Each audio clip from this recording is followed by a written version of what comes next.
Happy Sabbath to everyone. Today we're going on our Zoom church journey again this morning. We're so glad that you're able to worship God from his tabernacle this morning. We give a special welcome to those who worship on a long distance. We think of Stacey up there in Northern Territory. We give you a very special welcome. And any others who cannot worship with us today. Behind me you'll see the Australian flag. It's there because today is Anzac Day. Anzac Day is a day, of course, we all know, represents the human sacrifice of young men and young women who offered their lives on various times over the last century, commencing in 1914, and of course we've still got servicemen and servicewomen serving overseas at this moment. And we can worship here this morning as a result of the freedoms we have and the freedoms which they upheld all those years ago and are continuing to do so. We're going to commence our worship service this morning with a hymn called Welcome Holy Spirit.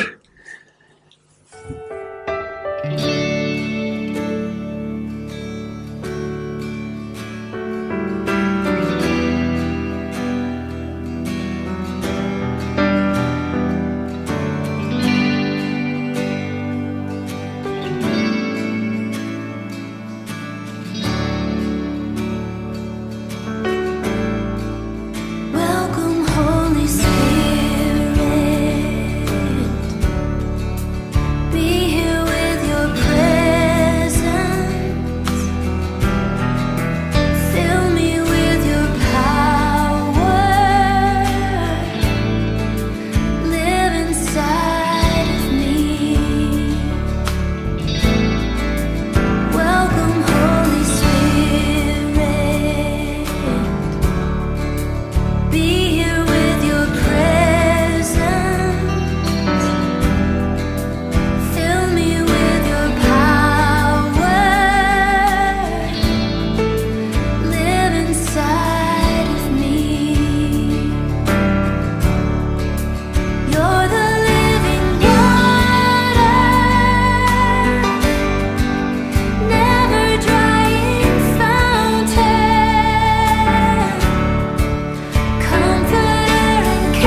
That was a beautiful hymn, and we all need the Holy Spirit in our lives, don't we? To guide us and to inspire us and to convict us.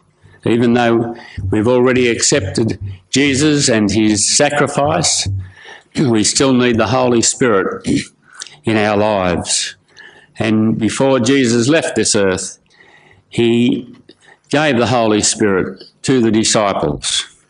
Our second hymn is Great is the Lord.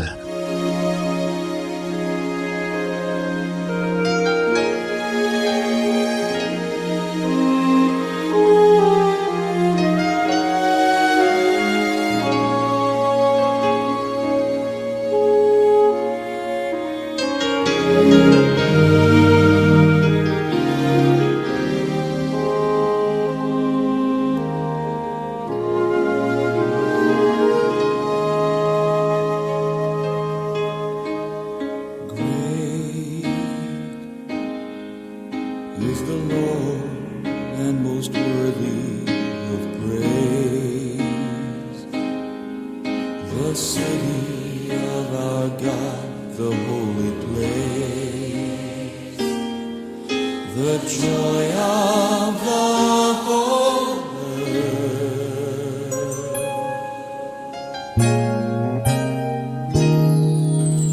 Great is the Lord in whom we have the victory. He aids us against the enemy.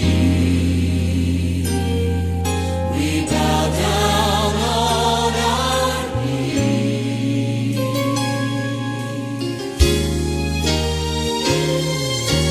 Lord, we want to lift your name on high. And Lord, we want to thank you for the works you've done in our lives. And Lord, we trust in your unfailing love. For you alone are God eternal, throughout earth and heaven above.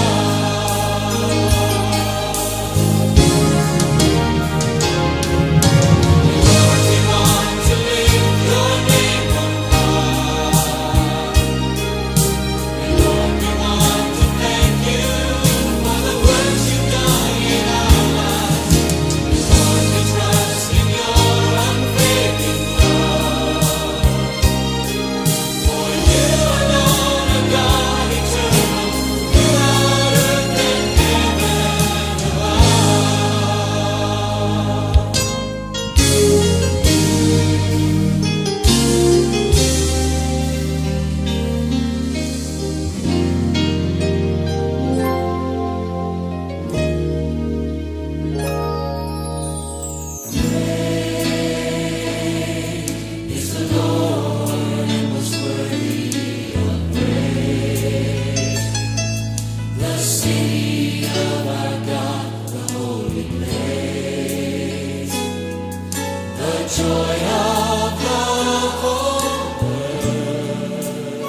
We all know how great the Lord is. He loves us, and despite many difficulties, which perhaps we perceive, Jesus is there to guide us and love us. And I now invite you to bow as I lead out in prayer and talk to Jesus on your behalf. Dear Lord, we bow before you this morning, grateful that we can worship you even though it's difficult times. We do think of our brethren around this great country of ours. Some are very isolated and perhaps don't have the electronic equipment to meet and worship you as we are here today. Give them a special blessing. And we ask this same blessing right around the world as the Sabbath hours come in on all those groups and churches who are meeting in your name.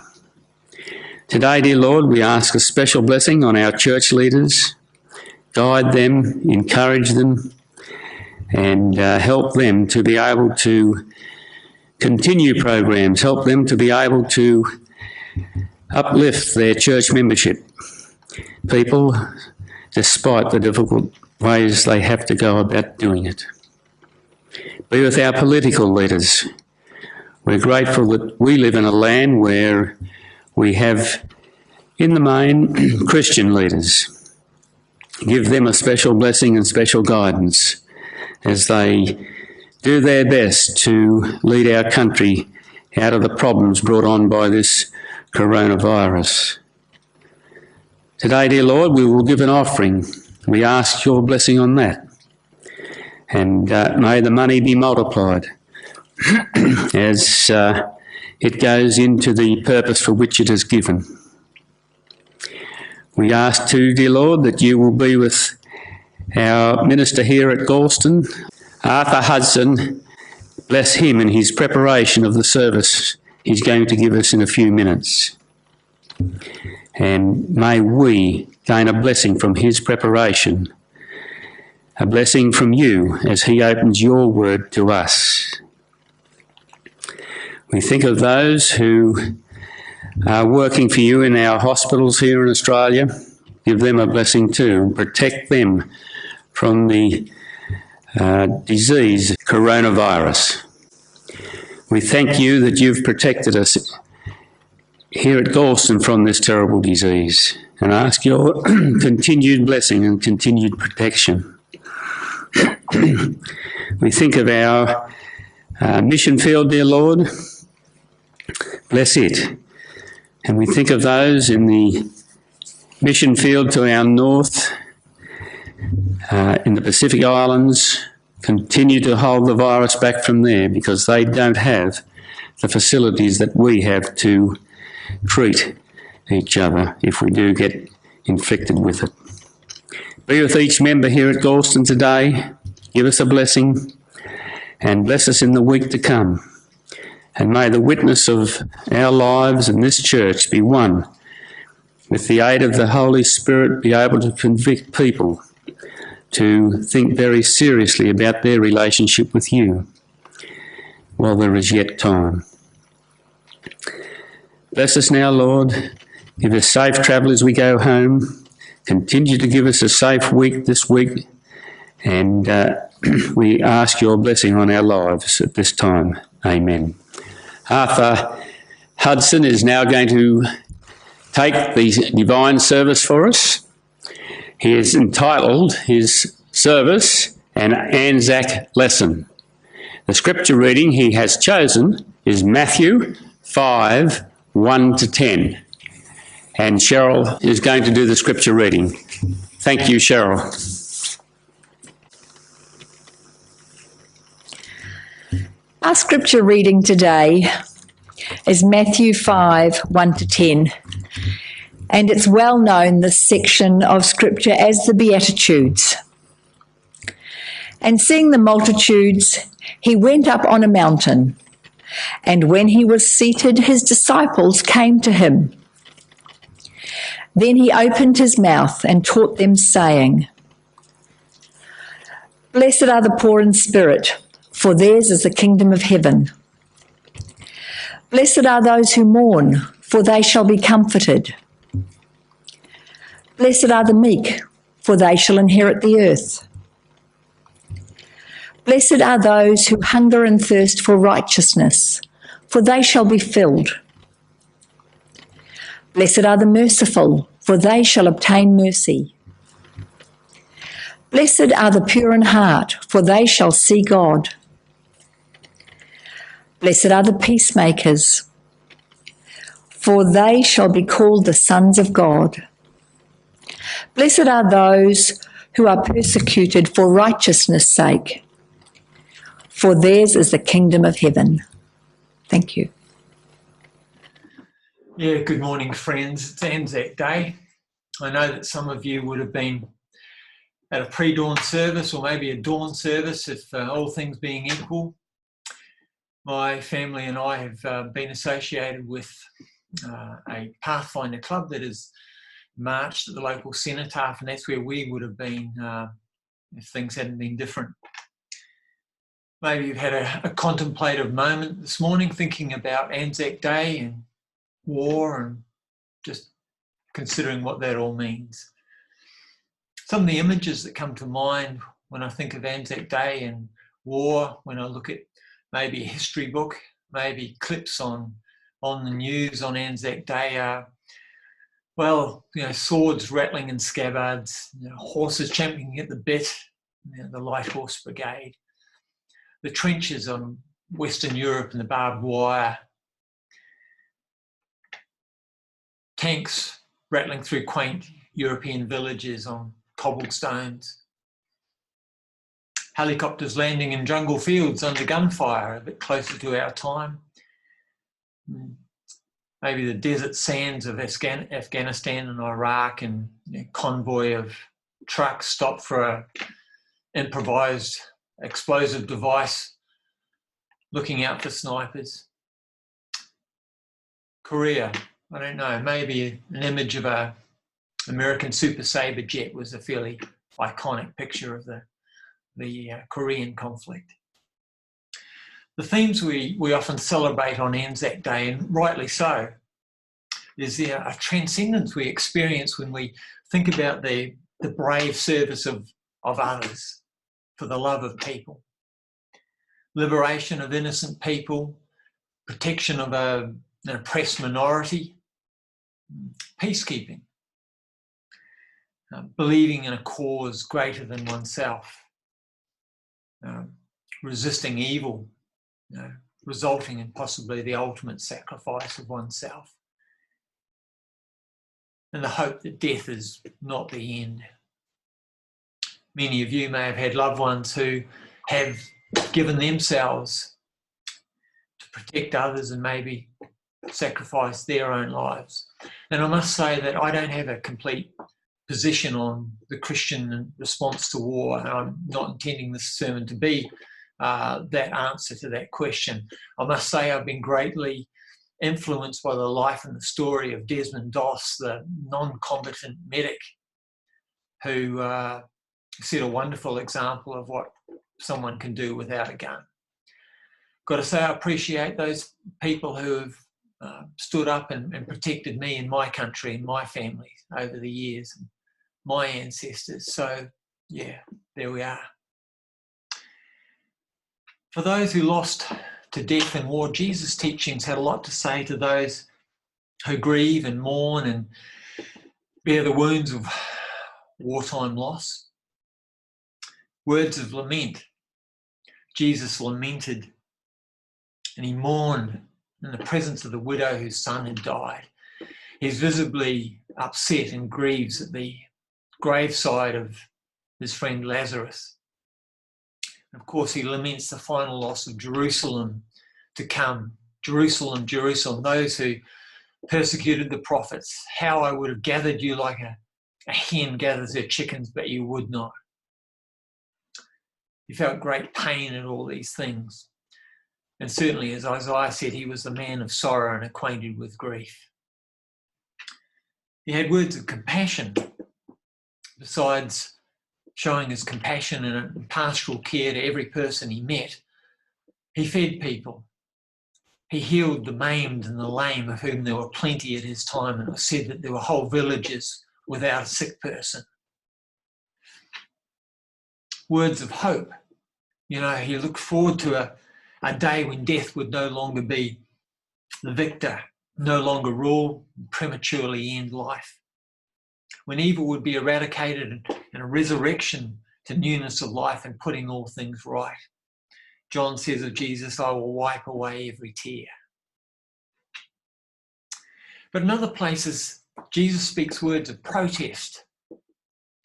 Protest that lives are lost in such a way as war, and certainly on that scale and in such horrendous ways as we see in war. And they have to do with forgiveness and loving your enemies, hard things to do. Our scripture reading this morning of the Beatitudes shows some of God's ideal for human interaction: meekness, mercy, and being a peacemaker. I've chosen 3 remarkable stories from World War II to illustrate these teachings and what they say for a Christian and a non-Christian, in war and out of war. Forgiveness is more vividly illustrated against a backdrop of the atrocities of a war. Mitsuo Fushida was a Korea Japanese serviceman. He was an aviator. He idolised Adolf Hitler, had a moustache just like his, and he became experienced in the war that Japan had with China before World War II. He became an instructor in bombing techniques in the Japanese Air Force. At the beginning of World War II, had been promoted to lieutenant commander of an aircraft carrier in charge of all the aircraft. By 1941, he'd made commander. In 1941, the United States hadn't entered World War II yet. Something significant happens to change that, and that was the attack on Pearl Harbor. Mitsuo leads the first wave of bombers into that attack on Pearl Harbor. He waits around and he sees the second wave comes in. He gets out there and they leave the destruction. 2,400 Americans die. He's very happy and he returns to Japan a hero. He escapes death a number of times during the rest of the war. He's meant to be on a ship that got bombed and he wasn't, or in a certain building and he just happened to be out that day. And he often said later, I got saved and from all these things, I don't know why, for what. What he couldn't escape, though, was the Americans bombing the atomic bomb on Hiroshima, which effectively brought the war to an end. He's one of the party that goes out the very next day to inspect Hiroshima, and of course, the whole party dies from radiation poisoning, except him. Now, after Pearl Harbor, America hastily arranges a revenge attack on Japanese soil. They choose the city of Nagoya. Jacob DeShazer is a member of a bombing crew that happily signs up to go on this mission, along with 14 other crews. And he said on that day, Japan's got to pay for this. We can't let them get away with that. His plane and the others launch from an aircraft in the China Sea, and they carry out a successful bombing mission on the city of Nagoya. What happens on his return, though, is that they've incorrectly calculated the amount of fuel they need. His plane comes down, crash lands in Japanese occupied China. They land safely, but they're all captured and taken off as prisoners of war to Japan.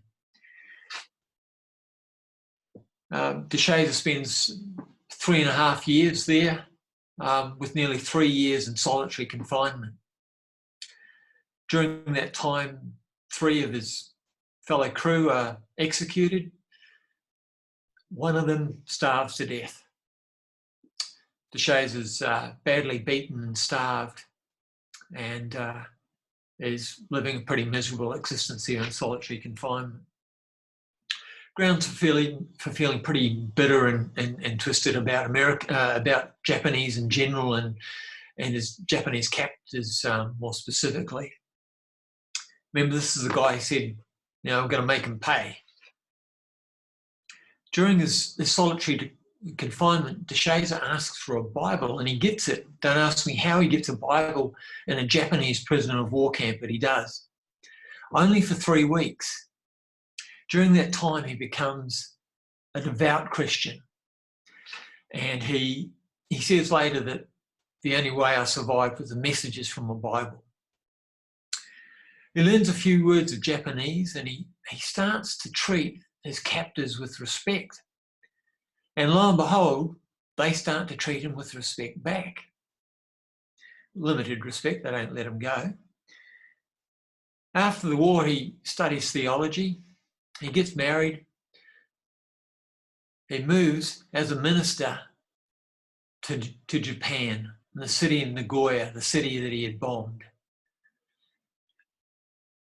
Coming back to Mitsuo Fushida's story, after the war, he's called to testify against the Japanese military, something he knows a fair bit about. He's very angry at the Americans, and the Americans are holding these war trials. He sees it as a bit of a sham, and he's sure that the Americans would have treated the Japanese prisoners just as badly.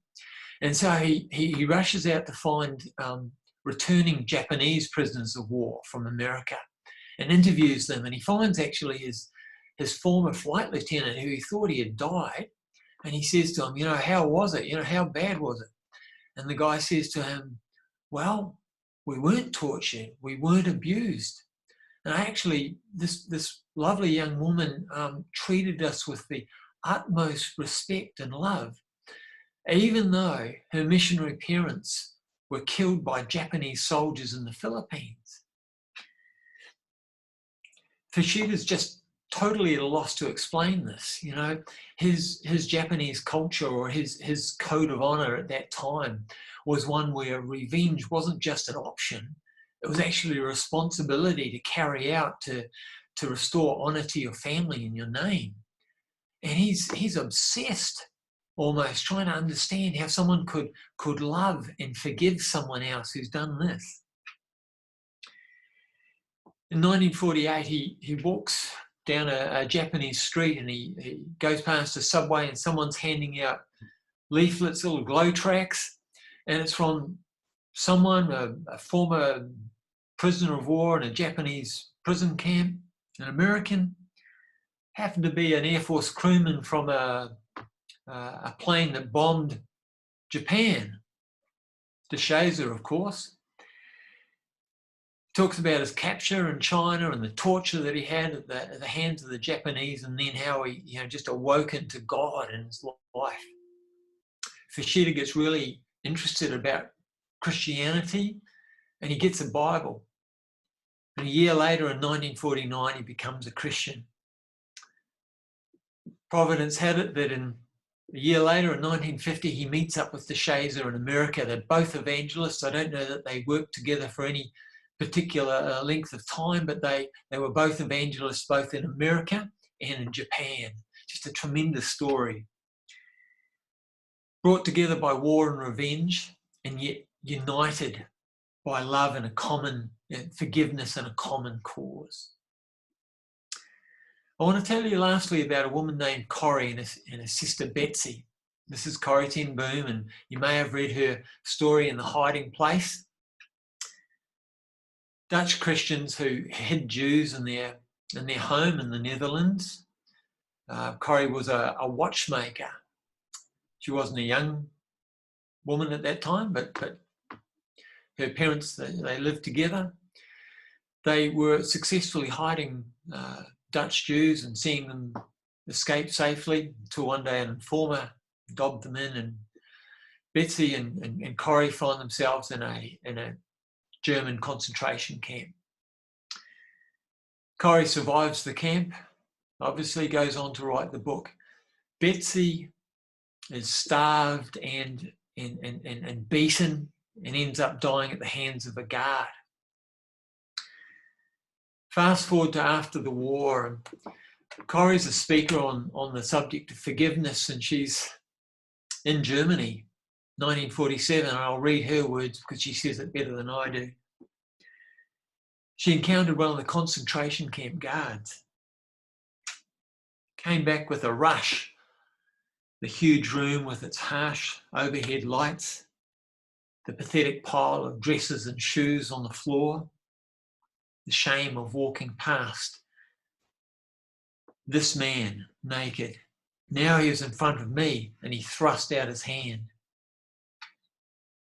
Corrie fumbled with a handbag rather than take his hand, her blood seemingly frozen. He told her he'd become a Christian after the war. He said, I know that God has forgiven me for the cruel things I did there, but I'd like to hear it from you and your lips, Fräulein. He thrusts out his hand again. Would you please forgive me? Corrie ten Boom recalls, and I just stood there. I who each day asks my own sins to be forgiven, I stood there and I just couldn't. Betsy had died in that place. Could he erase her slow, terrible death just simply for the asking? I had to do it. I knew that. And I stood there with the coldness clutching my heart. But forgiveness is not an emotion. I knew that too. Forgiveness is an act of the will, and the will can function regardless of the temperature of the heart. Jesus, help me, I prayed silently. It's amazing how much you can say in a millisecond or two. I can lift my hand, she said to herself. I can do that much, Jesus. You supply the feeling. Mechanically, she puts out her hand and something incredible happens.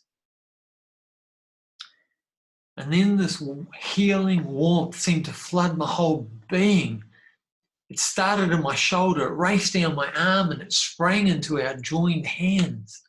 I forgive you, brother, she cried, with all my heart. With all my heart. Mitsuo Fushida read about the crucifixion of Christ, and he realised that God, first of all, forgave and loved us, and he thought this is the miracle of love that helps any one of us forgive. All three persons in the story chose to forgive, and they gave up the right to retaliate. These are crucial steps.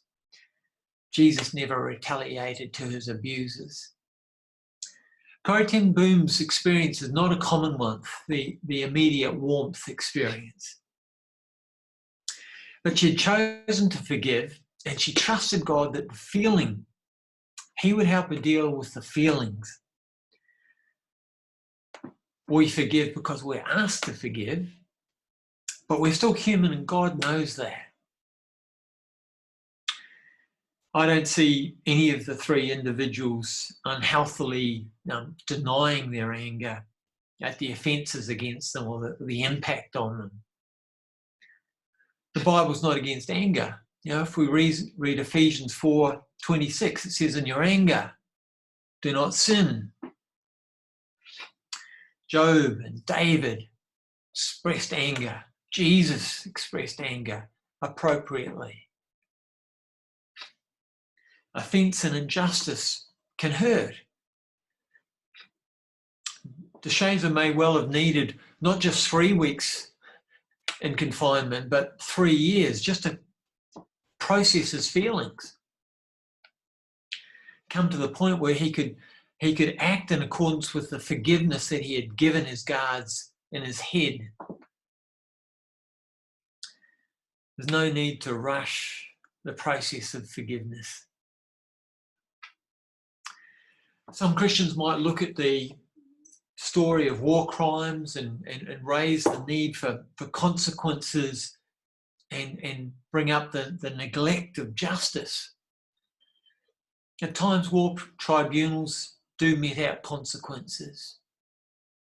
At other times, truth and reconciliation commissions work to bring about resolution without sentences. Consequences from calling the police in a situation of domestic violence might be the most responsible action to take, as well as forgiving, to help the offender to actually stop when they can't stop themselves. On an international scene, sometimes a show of force is what's needed. Sometimes some exercising of strength is required to deter or even, stronger, take action against something that's totally evil. DeShazer, he cultivated empathy for his captors, his enemies. He wrote that he looked through spiritual eyes at his captors and found bitter hatred changed to loving pity. What might they have been dealing with in their lives? How did they come to the point where they could act in such an inhumane way? Have I ever made a similar mistake? Have I ever, in a small way, acted to dehumanize someone else? And are we both not sinful beings in a sinful world? I hope these thoughts help you to reconcile some of the questions around that you may have had about forgiveness, maybe even forgiveness in war. May we be agents of forgiveness and reconciliation that Jesus wants us to be. God bless you. Amen. Thank you very much for that service which you've just taken for us, Arthur. I'd just like to remind each one of our membership, of our offerings. If you refer to your church bulletin, Cheryl has made it very clear the procedure to allow you to give, and it's very important, particularly now where offerings will be down, to give our offerings and our tithes for the benefit of the church here at Galston and the church at large.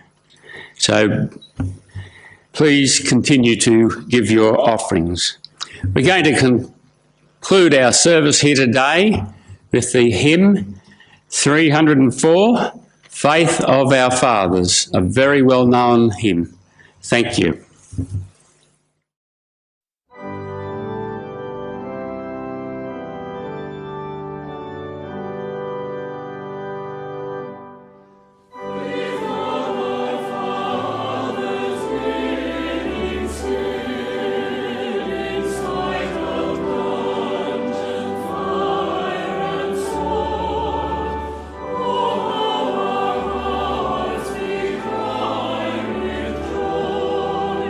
Joy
pace che tu dai. Pray we'll find your Nel love cuore resterà. and hold it in arms. Ricordarci che When stars go out each night, l'eterna stella sei. Nella mia preghiera, let this be our prayer. quanta fede When c'è. shadows Lead us to a place. guide us with your grace. Give us faith so we'll be safe. Sogniamo un mondo senza più violenza, un mondo di giustizia e di speranza. Ognuno lì la mano al suo vicino, simbolo di pace, di fraternità. La forza che ci dà, il desiderio che ognuno troviamo intorno e dentro a sé. Let this be our just like every child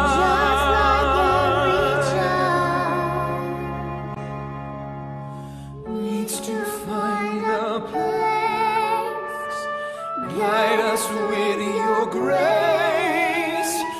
Give us faith so we'll be safe. Nella fede che hai acceso in noi. Sento che ci sarà